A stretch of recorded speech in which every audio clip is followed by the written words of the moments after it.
All right. Good evening, everybody. On behalf of Orientation and New Student Programs, I'm really excited to welcome you to the first of our Wednesday webinar series. My name is Sarah Dodge. I am an Assistant Director for Orientation and New Student Programs at the University of Virginia. Our office is responsible for the welcome and transition of all of our new students at the university. And so these Wednesday webinars are designed to help prepare you for your arrival at UVA. Each Wednesday from now until move-in, tune in to learn more about resources from across grounds. If you're interested in seeing the schedule for the rest of the summer so you can sort of plan your time, you can just visit our website, which is orientation.virginia.edu/Wednesday-webinars. And there's a whole schedule, including registration links on that site. We've got a couple of kind of housekeeping notes, general reminders for our new students. You've got a lot of deadlines coming up in your new student portal, including but not limited to your housing contract. So please make sure you're staying up on your tasks so that you're ready to roll for the fall. You can access your new student portal if you're looking for it. Also from our website, right on the homepage is orientation.virginia.edu. We also want to make sure to remind you that you're checking your UVA email regularly. That is the place where everyone from UVA is going to communicate directly with you, and specifically with students. So it is important that students are keeping an eye on their inboxes for important messaging from a variety of offices. It really is essential at this stage in the game that you're taking some ownership for your college experience and communicating that back with your families and supporters at home. That said, as you encounter questions or challenges along the way, our office is really happy to hear from students with those questions. And so you can email us at orientation@virginia.edu, and you can also email any of the presenters that you see over the course of the summer who are doing these Wednesday webinar sessions. Okay, so those are the general housekeeping notes. We've got two more things to remember specifically about the orientation or about the webinar. First is that recordings of this webinar will be posted on our website, again, orientation.virginia.edu, within a week, and they'll actually live there for the remainder of the summer. So if you want to go back and check something or reference a slide or PowerPoint that was shared during a webinar, you can go and find it there within a week of this live session. If you do have a question that's specifically related to the webinar, our presenters are going to share with you how to best get in touch with their offices. So keep an eye out and take good notes or a screenshot or something along the way so that you can ask those questions directly. So without further ado, I'm happy to introduce our presenters for this evening's webinar about housing and residence life. DeMarcus, Countess, Caitlin are an incredible wealth of knowledge about all things on-grounds housing, all things residential experience. And so I'm going to have them flip on their cameras right now. I'm going to disappear and turn it over to them so that they can share for you all of the awesome things that you will experience living on grounds. Take it away, y'all. Hello, New Who's. I am happy to be here with my colleagues from Housing and Residence Life. Thank you, New Student Programs folks, Sarah Dodge. Thank you very much for having us this evening. So I'd like to welcome you to the residential experience living on grounds at UVA. We're here to tell you all about what it's like to live on grounds as a first-year student. Let's start by introducing ourselves. DeMarcus? Hey who's, my name is DeMarcus Mayer Sr. I'm an assistant dean within Housing and Residence Life, and I'm approaching my 2-year anniversary with UVA. All right, and my name is Countess Hughes, and I'm the assistant director of housing assignments. I graduated from UVA back in the way back, and I've been back at UVA for 8 years. Hello, everyone. My name is Caitlin Centennial, and I am the incoming Vice Chair of Community Development and Residential Inclusion. And I have been an RA for the past 2 years, and I'm really, really excited to be on the Residence Life Leadership Team this upcoming year. All right, in today's webinar, we'll touch on various aspects of UVA Housing and Residence Life and how we create the residential experience for first-year students. We will cover our department's mission, the residential experience, of course, advice for students, parents, and family, contact information, and many other informative topics. So let's get started. Housing and Residence Life mission is to work collaboratively to create open, welcoming communities on grounds for students at the University of Virginia. Residents are empowered to engage their potential as scholars and leaders through self-governance and participation in activities and leadership programs. We have a team of professional staff located in our office, the Gibbons House, to provide support and assistance to residential students. The Residence Life professionals guide the resident staff program and are available for any students who have questions, aren't sure where else to go, or want advice on ways to get involved within their residential community. These are the staff our residential students see the most. We also have front desks, assignments, facilities, finance, summer conferences, IT, and marketing and communication staff that provide all the background functions that make our residential program successful. A primary goal of the residential experience is to allow students to live and learn together in a diverse and inclusive community. This will help prepare students to live and lead in a diverse world, which is a key initiative in President Ryan's strategic plan for the university, also known as the 2030 plan. The first year residential experience will create opportunities for every new student to receive the appropriate guidance and resources necessary for the successful transition to university life. Right from the beginning, living in the residence hall gives first-year students a shared experience and an identity based on where they live. This identity creates a lasting connection to the university even after a student graduates. A thriving residential community contributes to each student's sense of belonging here at the university. Through interaction with their peers and resident staff, students should feel included, cared for, respected, and valued within their residence hall environment.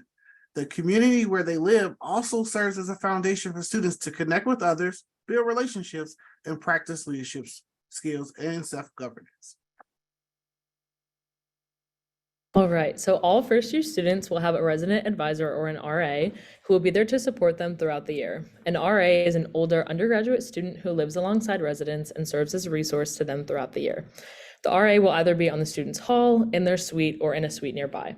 We have several signature programs that include the Residential Leadership Experience, which are the various hall councils for students to help lead their communities. We have Professors' Picks, which is where various professors select a book that a group of students read over winter break and discuss in the spring with that professor. We also have Last Lecture Series, which is where veteran faculty or deans share their wisdom with the university community as if it was their final lecture. Each residential community also has the opportunity to gather together for dinner in the rotunda for a dome dinner throughout the year. First-year students are assigned an association dean within the College of Arts and Sciences based on where they live. Their association dean or academic staff in the other schools provide academic guidance and advise until a student transitions into their major, which then you'll get an advisor for your specific major. This year in selected buildings, we are debuting a new academic component of the first-year residential experience. Students in these buildings will begin with a common reading experience, a shared reading of a thought-provoking book during the summer. After they arrive on grounds and throughout the year, students will have the opportunity to participate in academic programming to engage with faculty and academic advisors within their communities. Okay, all first-year students are required to live on grounds and are guaranteed housing. We try to keep it simple. Incoming first-year students are assigned to first-year only areas or can opt into the scholars community if they are an Eccles or Rodman scholar.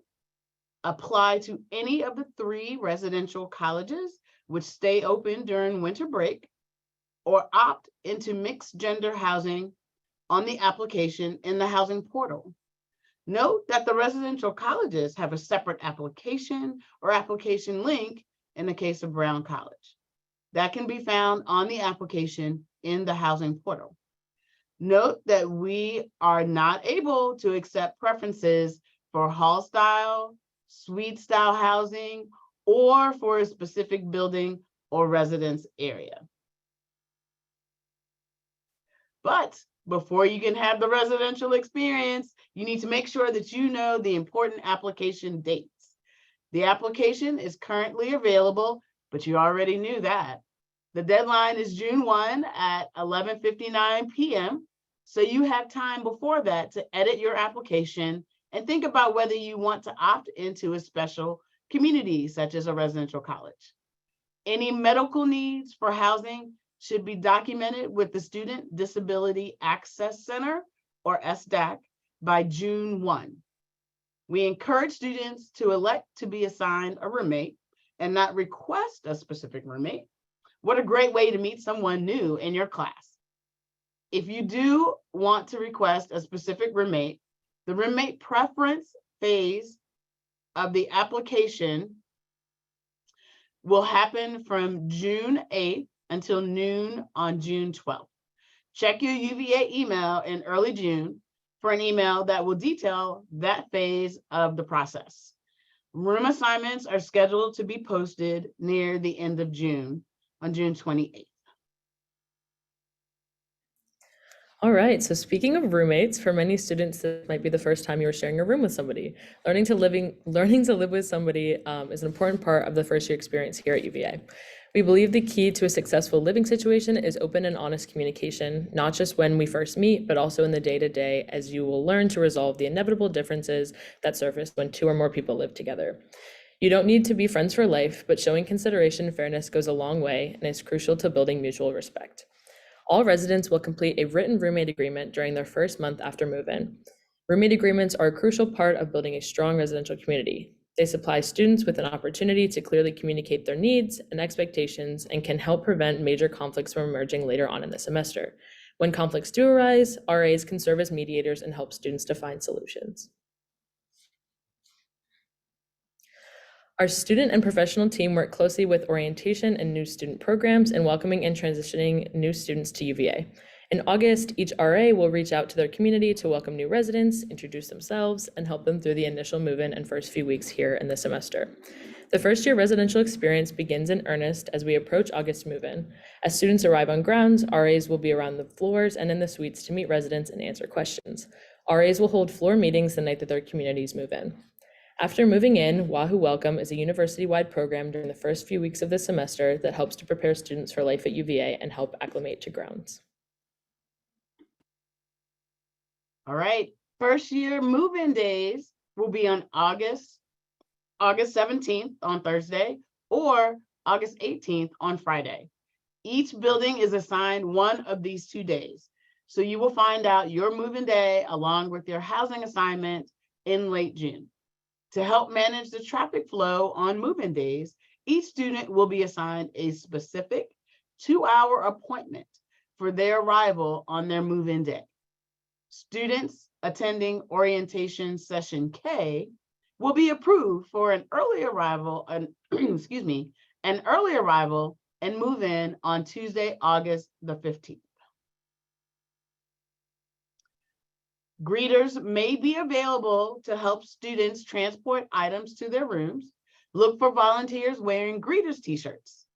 All student belongings should be labeled with your name and room assignment so that greeters can better help you unload and route the belongings.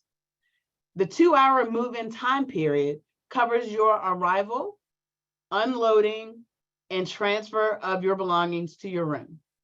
After moving your belongings to your room during your appointment, you may take more time to get settled. Our website will be updated during the summer with all the information you need to know about move-in. There will also be a move-in video posted before orientation begins that will talk more about what to expect on move-in day, decorating your room, reporting maintenance issues, mail, dining, laundry, all the good things. Once you receive your housing assignment in late June, you can check on our website for information about the residence area where you were assigned. This includes maps, sample floor plans, photos, furniture dimensions, and a list of what's nearby. In the meantime, our website has a what to bring FAQ, or frequently asked questions, that can help you plan what to pack and let you know what prohibited items you should not bring to the university. All right, so after you're all moved in, you may start thinking ahead and going home, telling your family and friends all about your first year experience in person. Here are some of the important dates that you should know about. This year, Family Weekend will be held during the first weekend in November, with events for students and families taking place throughout the weekend. All residence halls remain open for fall reading days, which is also known as fall break, Thanksgiving recess, and spring break.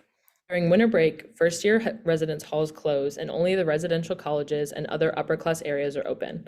Students who are enrolled in J-term classes are able to return to the residence halls in early January. At the end of the spring semester, students must move out by noon on Saturday, May 11th, 2024.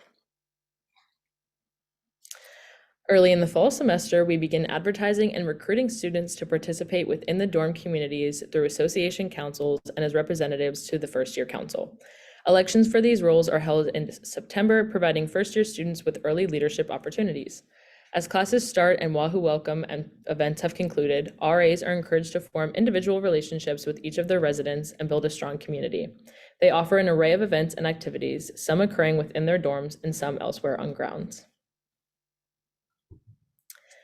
Recruiting for the Interfraternity Council and Intersorority Council organizations begin at the start of the spring semester. This is a focus for many first-year students as they return to grounds after winter break. Spring semester efforts by the resident staff remain focused on relationship and community building. After students move out in May, they will often remain in contact with each other, and many will choose to live with their roommate, suite mates, or floor mates in the following years. So as a part of President Brown's strategic plan, the university is moving toward requiring all second-year students living on grounds by 2030. In the meantime, there is pressure that begins in September for first-year students to determine where they will live during their second year. We often say, you have time, you have options. We encourage students to take time to make friends before deciding about second-year housing. We communicate frequently with students about how the process works for on-grounds housing and provide them with resources as they navigate who to live with and where to live. For students who choose to live on grounds, our Connected Grounds second-year experience builds on that first-year experience with program offerings that support academic development and connection to the university and Charlottesville communities. So families, encourage a student to make the most of their experience on grounds. Recommend that students talk with their fellow students face-to-face.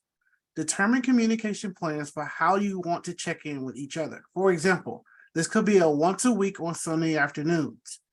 Students will inevitably text or call their families about something upsetting. This could be a roommate, class, the dining hall, etc. Sometimes they just need to vent. Other times they're looking for recommended solutions. Families, give students space to express how you can help. Brainstorm solutions by asking questions that guide students towards determining their own solution. Their RA can be a great resource for this as well. There are a lot of options for students at UVA. Students don't need to join a ton of organizations. Instead, they can get really involved in 1 to 2 clubs that are meaningful to them. Let's hear some tips from former students about what they feel is important for you to know before arriving on grounds. Don't be afraid to try new things. College is your time to do all of these new things. So just take advantage. Take advantage of all the resources you have. You just have to take initiative. Some of the greatest resources that I've found, at least, have been upperclassmen. They can direct you towards what fits your interests and what fits your needs. There's people here who respect me, and there's people here who value my presence, and that was really, really nice to feel, especially as a first semester, first year. Don't stretch yourself too thin. When I first came here, I just wanted to be part of everything because everything just seemed like exactly what I wanted. Take advantage when your parents come and offer to buy you snacks. You will miss your parents. As much as you say you won't, you will. You should research the different dorms. I feel like you need to give yourself a good idea of how much space you'll be working with, because I brought everything from my house that I had. When you have a confrontation with your roommate, you figure that out. And it's just something you have to be prepared for, it's not something you know. One thing I was worried about was not having a car. And what I wish I had known before was how comprehensive and easy to use the Charlottesville bus system and the university bus system is. It took me a while to understand I need to balance out my nutrition. The whole freshman 15 can be very real for people, especially with the unlimited meal plan. Then I realized all this are part of my responsibility now to to take care of. You have to be okay with change, especially in your first year. You kind of have to just roll with the punches. Before you come to UVA, you have to understand that this school is very competitive. And that type of pressure I think is good because it's not specific pressure, it's just pressure to do something and be active in the community. You have to remain strong and understand that yes, it is competitive, but you can do it. Go out there and be yourself. Be confident as you can. Everyone always has their anxieties. I definitely have my anxieties, but with time, you realize that it is going to be just fine in the end. Don't worry, you're in good hands. You'll be fine. It's overwhelming at first and it's daunting and it's fun and exciting, but it's scary at the same time. Very quickly, you won't recognize the person you were a month ago. It'll become your home pretty quickly. It's like you want to be a part of something, and this is your time to do it.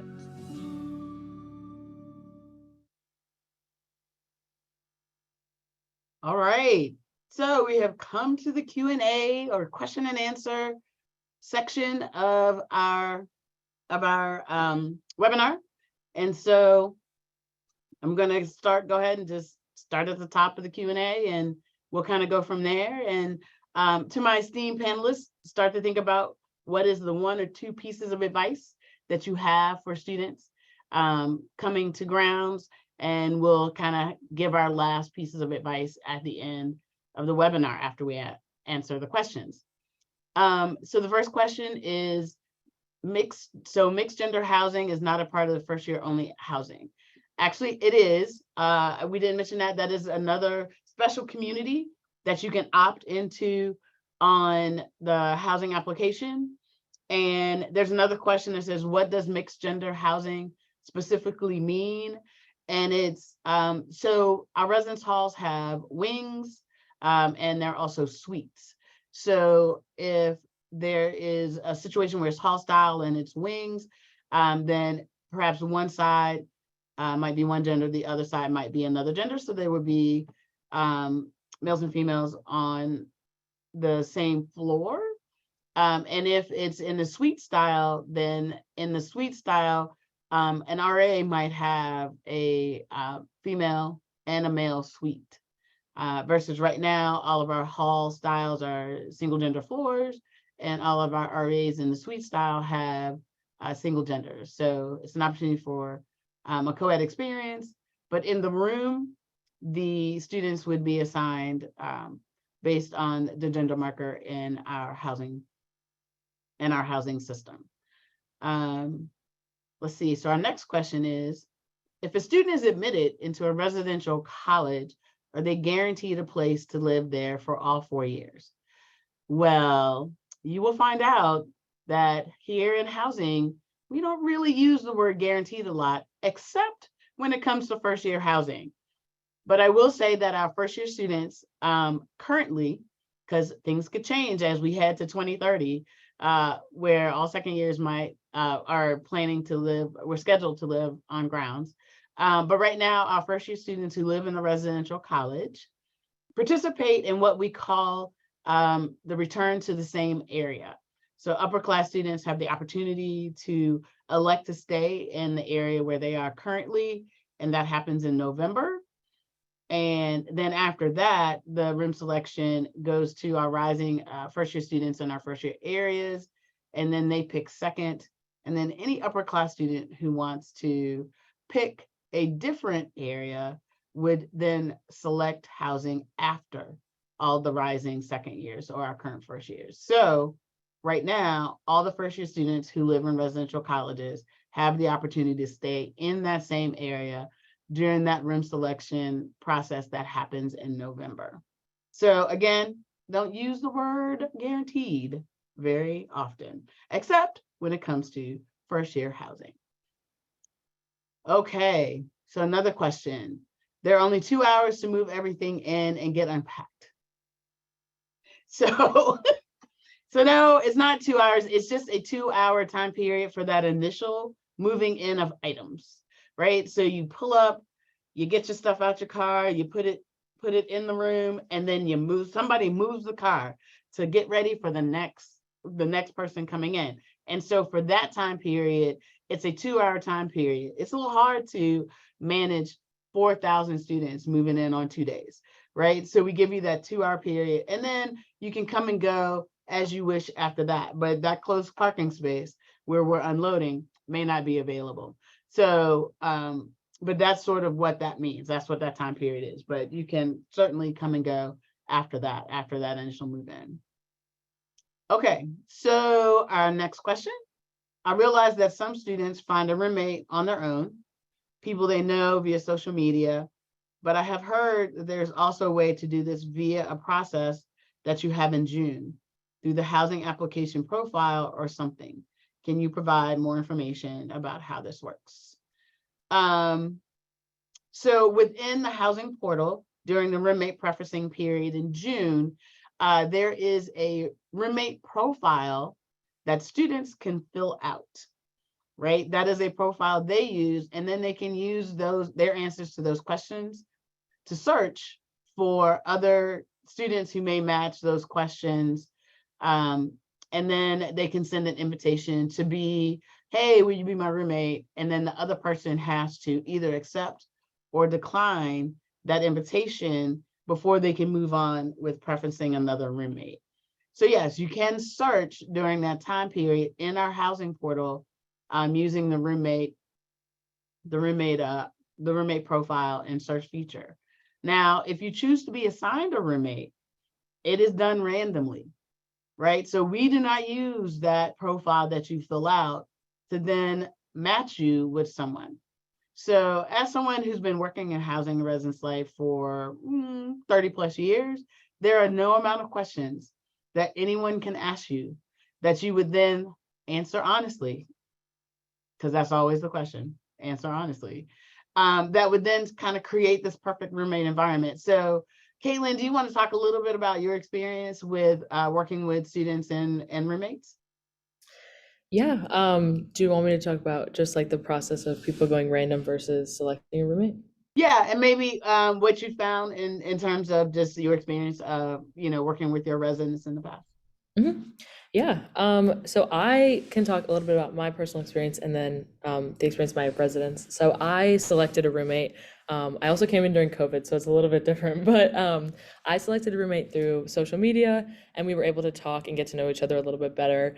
And so if you're hesitant to maybe pick somebody who you don't know because you want to know a little bit more about them, I suggest picking somebody either through like Instagram or through the like portal they have, like there's Facebook pages and things like that. From my experience, most of my residents have picked one another. I've had very few random roommate assignments. But I think that something I've found across the board my 2 years was that no matter if there were roommates who picked each other or went random, there are people that get along and then there are people that don't, and it's kind of just the luck of the draw. So it isn't like there's a foolproof system that you're going to perfectly get along with your roommate. There will inevitably be things that you might disagree on, even if you've picked your roommate. And sometimes I've seen people that go random who end up being the best of friends that they never anticipated. So I personally, I know that might not be the best answer, but you really can't go wrong. But I think if you're hesitant, like I liked picking my roommate and knowing what I was going into. So that is the experience that I have found as an RA with my residents. Marcus, anything to add on the roommate topic? I would just say keep an open mind. Out of the institutions I've worked at across the years, most students who are put together end up being friends because they do come in blindly with open expectations. They're able to formalize those friendships, over their first year campaign and end up being very good friends. They ultimately will live together during their second year on grounds. Yeah, I say that sometimes when people pick a roommate, even whether it's somebody who they knew previously or someone they met social media or someone they selected in the roommate matching process that we provide in that June time period on the housing portal, I think they come in with very high expectations about what that match is going to look like. And so then when things start to go wrong, and our RAs are there to give advice, that it sometimes blows up, and it's some of the biggest conflicts that I've seen because people kind of come in with an understanding, whereas if you get assigned someone, somebody asks, do you get their contact information? And their contact information will be provided on the housing portal when you're with your room assignment. So you'll have that information, that contact information, so you can reach out to them. You kind of come in with like little to no expectations. So, I mean, pretty much kind of only goes up from there. So, and I would say somebody asked, what's the percentage of first year students that go random? And I think it varies from year to year, but it's somewhere about 30–40% of the students elect to have their roommate assigned. And I say, even if you're coming to school with friends, right? If you make one of them your roommate, then when you get mad at your friend, then you're mad at your roommate, right? But if you get assigned a roommate, hey, you may like your roommate, you can hang out with your roommate, but then your friend's over there in another building, so you can hang out with your friend. And if you're mad at your friend, you can hang out with your roommate. If you're mad at your roommate, you can hang out with your friend because they're not the same person. All right. Let's see. Somebody asked, oh, can you expand upon the concept and purpose of mixed gender housing?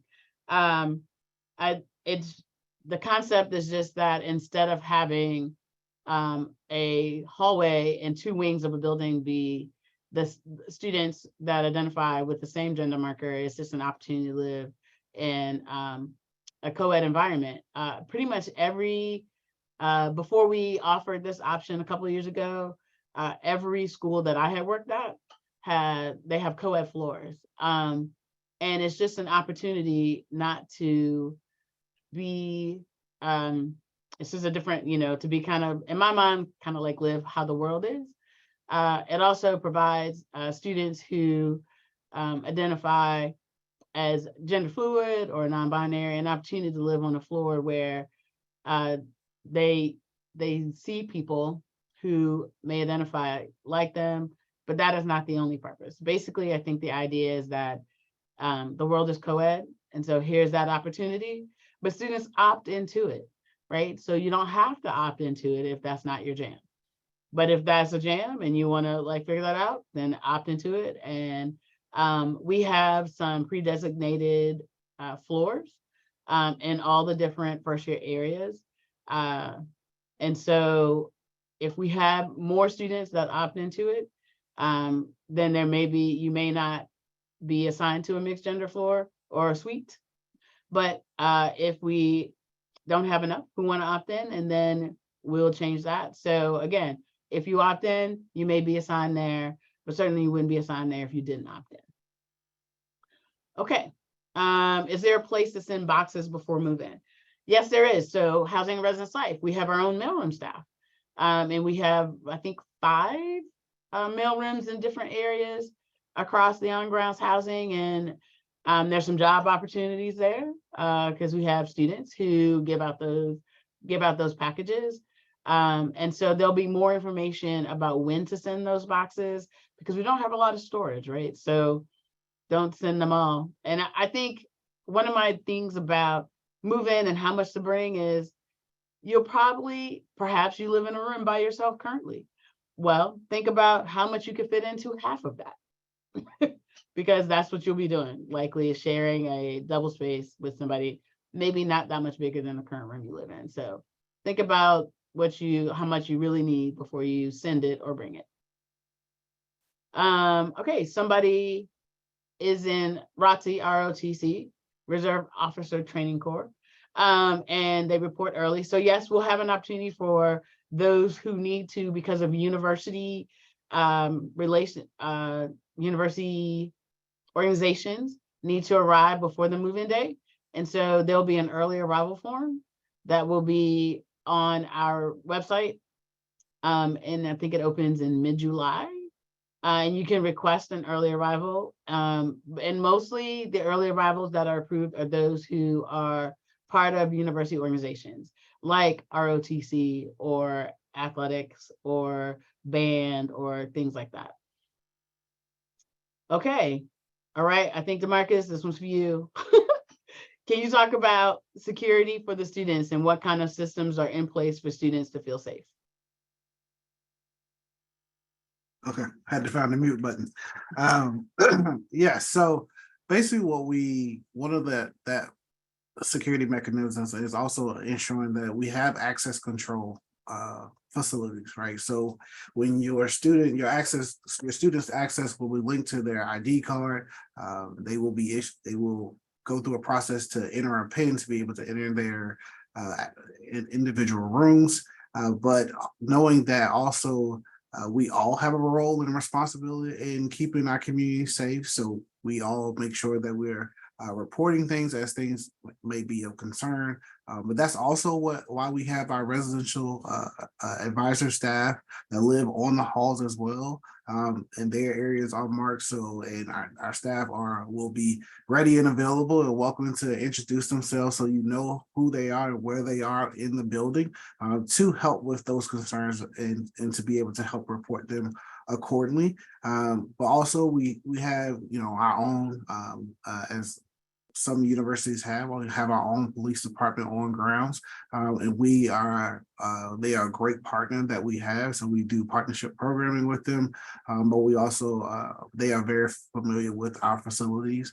But again, I think the overarching answer is that we all take a part and to feel safe and to create that sense of belonging and security amongst ourselves, because we take ownership in our communities, to be able to make sure that we are all playing a part to create it, to make sure it's welcoming and to make sure it's safe. And so if something is of concern, whether you report it to the RA or to the senior resident in the hall, you also, as we mentioned earlier, have professional staff in Gibbons House who are also ready to help with any concerns that you may voice as well. So we try to make sure we address those concerns in an expeditious fashion with a number of resources and professional staff as well. Caitlin, anything to add from a student perspective? Yeah, I would say we have ambassadors. So around grounds and like on the corner as well, there are people who are hired to walk around, kind of roam and make sure that things are okay. And if anything comes up, you can always go to them for help.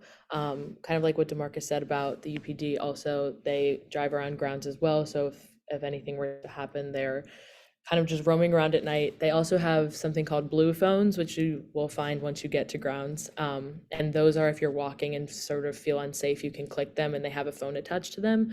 If you need to call somebody for help, I believe it's connected to UPD, which is the University Police Department.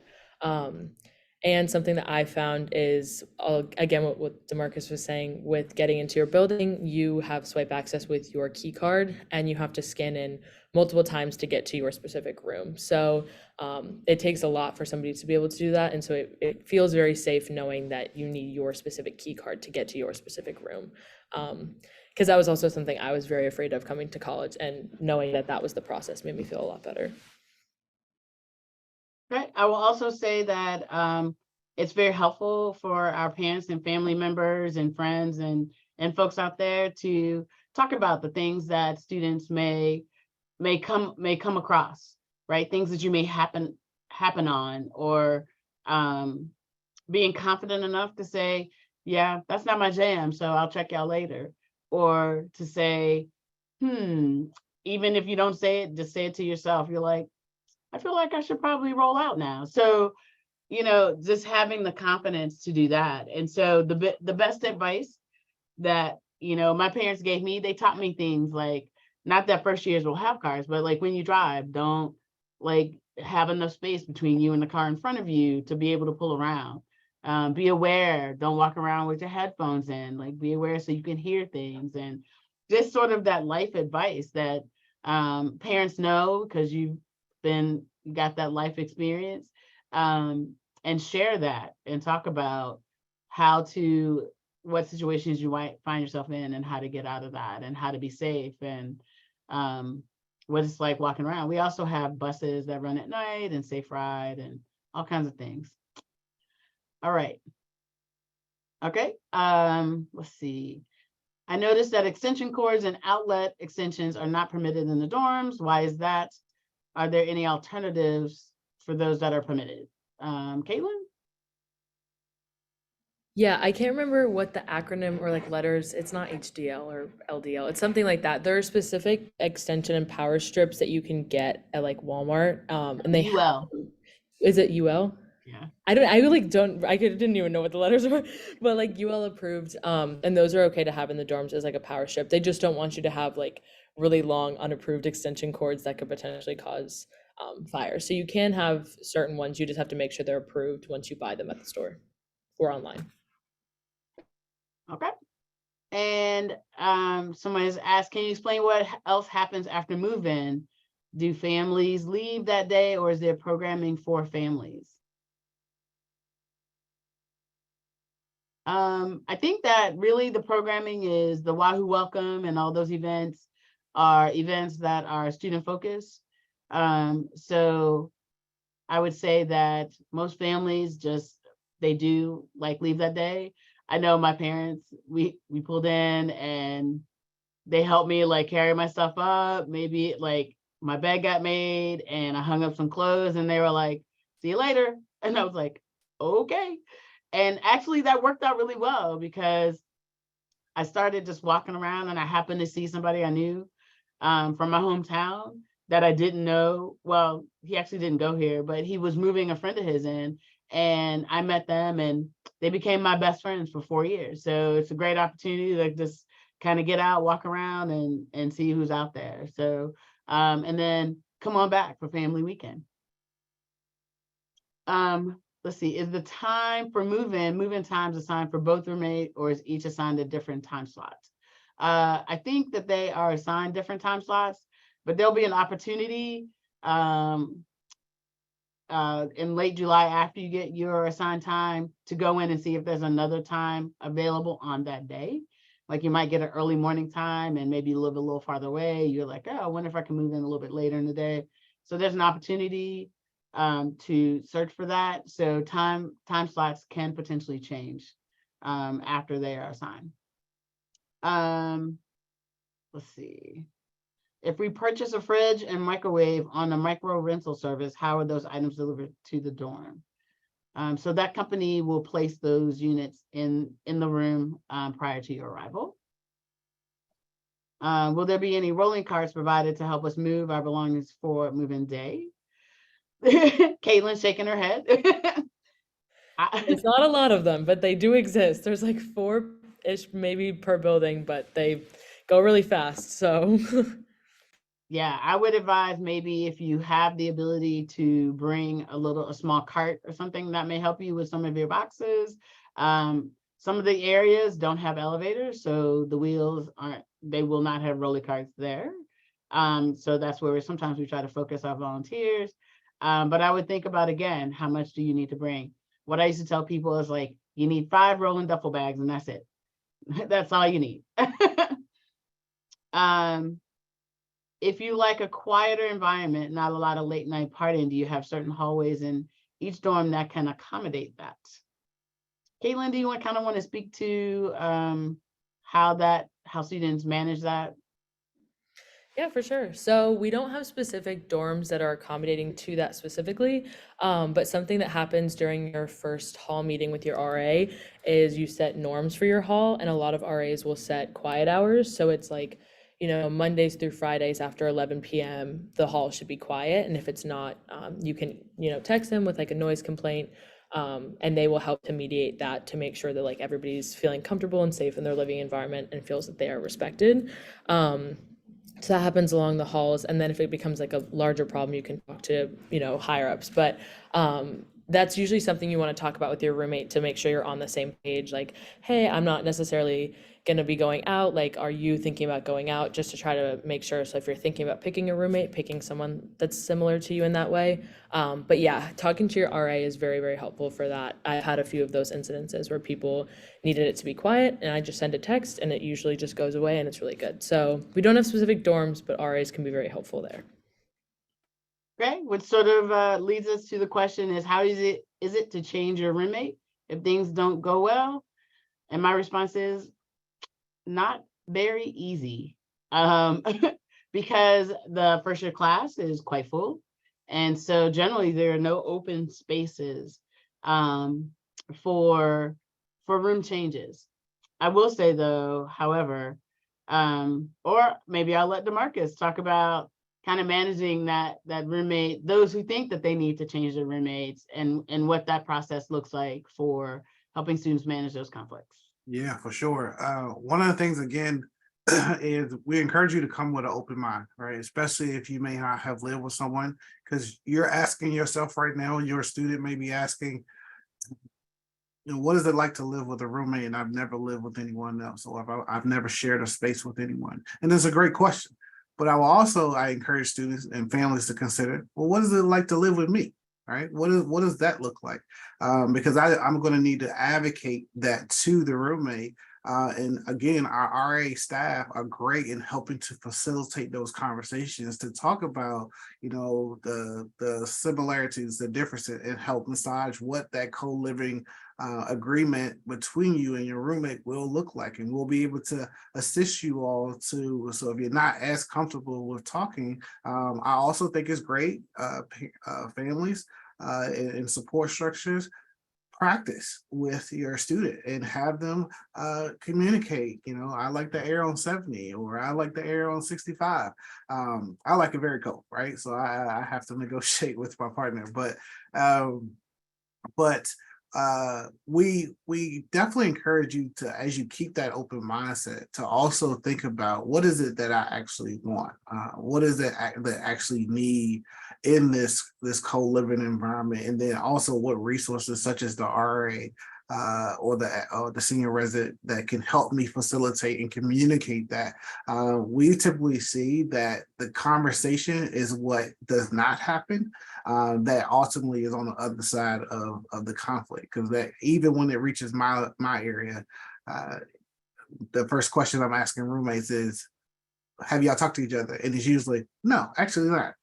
Right? But then when they have that conversation, it's like, oh, it's actually easy to talk to you. And then we quietly step out of the way and let the beautiful relationship take place and flourish.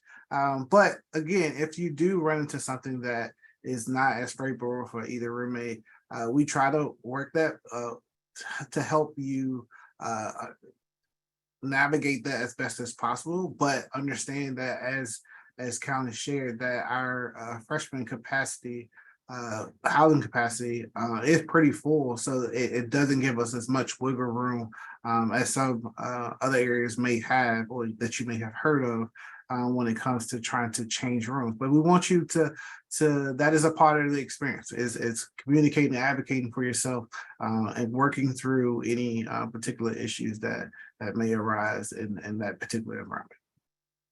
I always say, don't let things fester. Like, try to, you may let, if something happens, I like to eat your cereal, right? If somebody eats your cereal without your permission one time, you're like, okay, maybe they were just really hungry. But the second time, you should really say, hey, yeah, I'm not a sharer.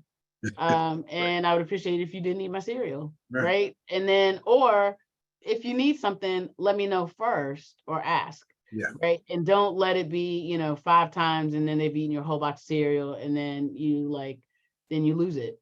And they're like, well, what are you talking about? Like, they're unaware that they were bothering you. Like, sometimes you're like, how could they not know? Well, they didn't grow up in the household where you did. And so they don't have those norms that you've had growing up wherever, whatever situation you're in. And so you really just have to, again, let people know. And generally people are good human beings, and they're like, oh, I had no idea, right? Because in their house they eat everything and nobody says anything, right? Right. How competitive is the RA application process, and what does that process look like? Caitlin? Yeah, it's very different year to year. I think this past year we had about 500 applicants, which was an increase from last year, which was really awesome. I'm not sure exactly the number that we selected. I want to say it was 1 in 5, but I don't want to misrepresent stats, so do not take my word for that. It can get pretty competitive in places, especially residential colleges that are very specific, like places like Brown or Hereford. But yeah, it's a process where I say, as cheesy as it sounds, if you're thinking about applying, go for it, be yourself. Honestly, the greatest thing about being an RA is just literally being yourself. And it's just great to bring yourself to the table and show what you can provide to the program. And so even if you're worried about it, I say go for it, because you just never know what can happen. And if you're really passionate about it, it all ends up working out how it should in the end. So It's a decently competitive process, but not something I would say to shy away from. I would say definitely go out of your comfort zone to apply because it was worth it. It's been one of the most amazing experiences that I've had at this university. So, right? And if you don't get it your first year, try again. I, for one, was cut in the first round when I went out the first time. And then the second time I was an alternate, but I got selected. And ultimately, that's why I'm here today, hanging out in Housing and Residence Life. I was also an alternate. I didn't even get it off the bat. So you never know. You never know. They just didn't see our greatness from the very beginning. That's all. Okay. Are refrigerators and microwaves allowed in the room? I would say go to what to bring and what not to bring, and it'll give you the size of the refrigerator and the amps and the wattage of the microwave that you can bring. You can also rent it, and you can check that out. And I think the bookstore manages that. There is AC in each room, and depending on the building, will kind of control, will kind of determine what temperature you can control, because they're different. Our residence halls have different, some of our newer buildings have temperatures that you control within a range. Some of them are older buildings, and you either get heat or air, and then you can control that sort of within that. So it's a little bit different, but there is air conditioning in every room, every building for the first years. Can we speak to the differences between living in a residential college versus an all first year area? Does anybody want to take that? Sure.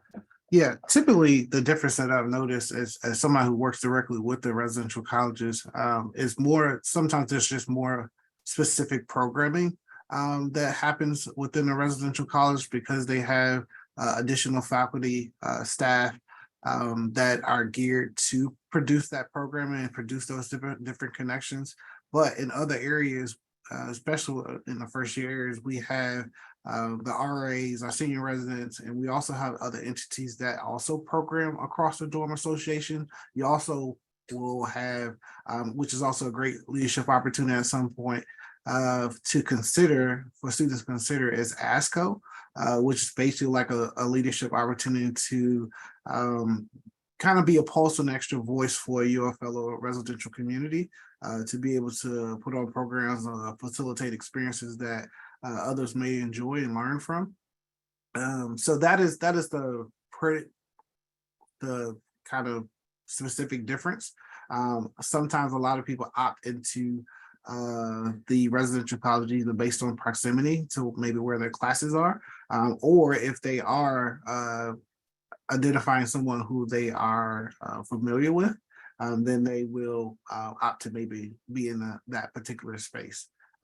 But I think unbiased opinion for me is it's a great place to be. It's a great time to be a first year because you almost have literally every spot on grounds that is perfect to be, just based on what what your preferences are. There's also very cool areas to figure out favorite spots and different places to meet different people and formulate those relationships and those new experiences. Yeah, I think one of the other, I just want to mention that first year students in the residential colleges are roommates with other first year students, and we try to group them in areas. I think I like to think of residential colleges. They have additional programming that they do. Also, it's an opportunity to learn from other upper class students and not just your RA.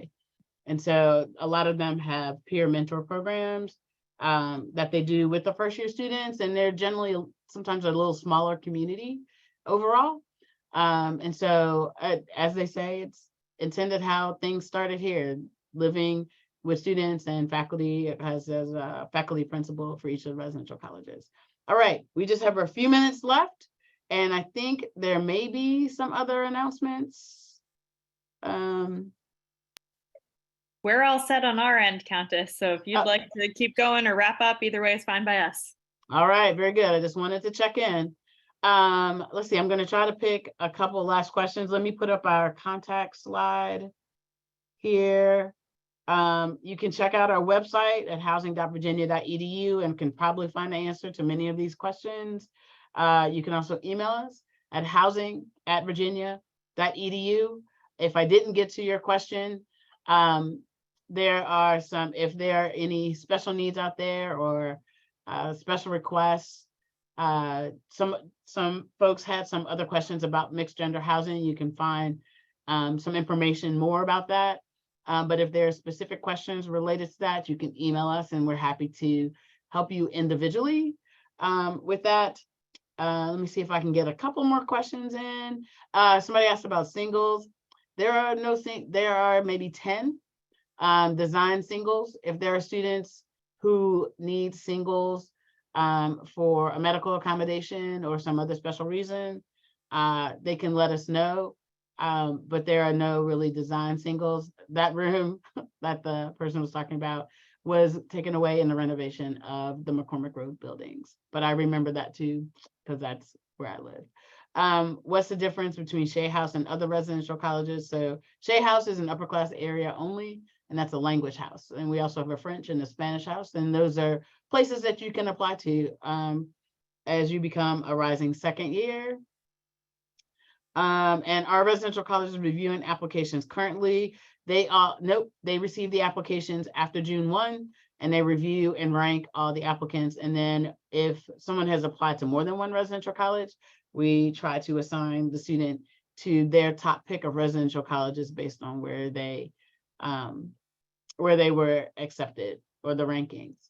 All right, I'm sorry we could not get to all the questions today, but these were very good questions. Please check out our website, follow us on all the social media that's out there where we are. Feel free to email us. If you want to give a call, we have great front desk staff that are, some of them are students. We also have a professional member down there, happy to answer your questions. Again, thank you to my colleagues, DeMarcus and Caitlin, for taking the time this evening. Thank you, Sarah Dodge, for orientation and new student programs, for giving us this opportunity.